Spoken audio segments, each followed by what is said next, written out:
Semoga Tuhan beserta kita sekarang dan selama-lamanya. Inilah Injil Tuhan kita Yesus Kristus menurut Matius. Dimuliakanlah Tuhan.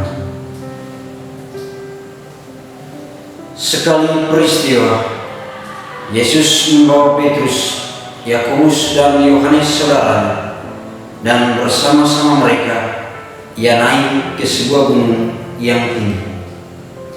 Di situ mereka sendirian saja. Lalu Yesus berubah-ubah di depan mata mereka. Wajahnya bercahaya seperti matahari, dan pakaiannya menjadi putih bersinar seperti terang.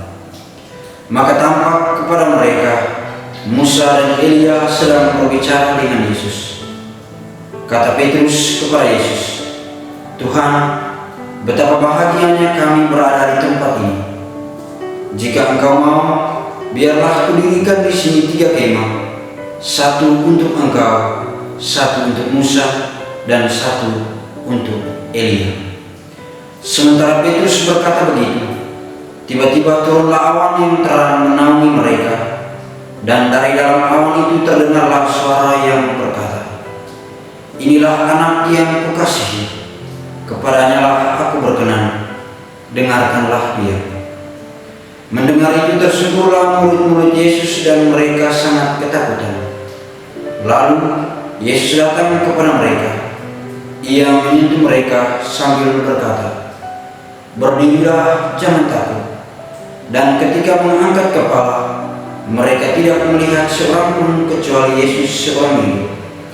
Pada waktu mereka turun dari gunung, Yesus berpesan kepada mereka, "Jangan kamu ceritakan penglihatan itu kepada seorang pun sebelum Anak Manusia dibangkitkan dari antara orang mati."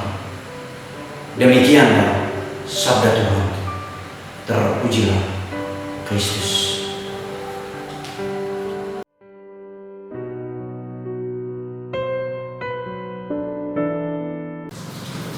Datang dan dengarkanlah dia. Saudara dan saudariku yang dikasihi Tuhan, sekedar untuk mengingatkan kita pada hari Minggu Prapaskah pertama yang lalu, penginjil Matius menarasikan kepada kita mengenai pencobaan Yesus di padang gurun. Yesus diberikan 3 pencobaan, yakni kekayaan, kekuasaan, dan popularitas. Selanjutnya pada Minggu Prapaskah yang kedua ini, kita beranjak dari padang gurun menuju ke gunung yang tinggi. Jika padang gurun melambangkan perjuangan, kesulitan, dan cobaan, gunung yang tinggi merupakan simbol tempat Allah bersemayam. Di Gunung Tabor, Yesus mengalami perubahan rupa. Petrus, Yakobus, dan Yohanes adalah saksinya. Jelas bahwa ada transisi dan atmosfer padang gurun yang lebih rendah, gersang dan penuh cobaan, ke gunung yang tinggi, di mana kesempurnaan dan perubahan dapat dicapai.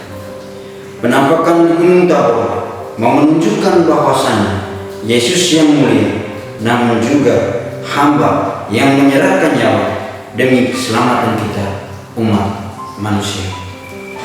Saudara dan saudariku yang dikasihi Tuhan, dalam peristiwa transfigurasi tersebut, ketiga murid Yesus dikagetkan dengan apa yang mereka lihat, dengar, dan rasakan selama berada bersama dengan Yesus.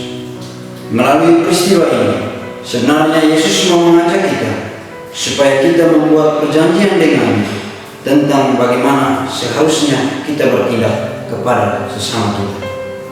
Kita dituntut untuk memberikan diri yang total kepada Tuhan, karena sesungguhnya ketika kita dibaptis, kita sudah masuk ke dalam sebuah perjanjian dengan Allah.